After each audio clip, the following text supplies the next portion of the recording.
Welcome to Report and Run's Quick Tips, where you learn skills fast.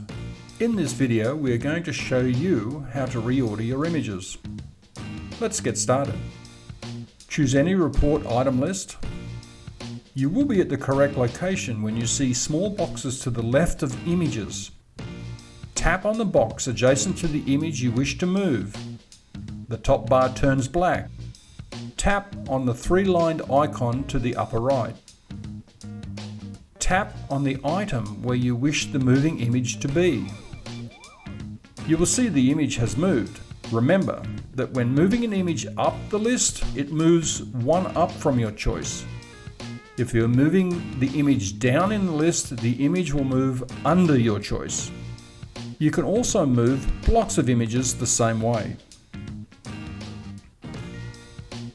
You now know how to reorder images. Try our other quick tips to learn about the many powerful features available to you in your free version of Report and Run. We would like to thank you for watching our Quick Tips learning series and would encourage you to subscribe and hit the notification bell for new updates about future resources. Please press thumbs up if you found this video helpful, and for all other questions you may email us at support@reportandrun.com.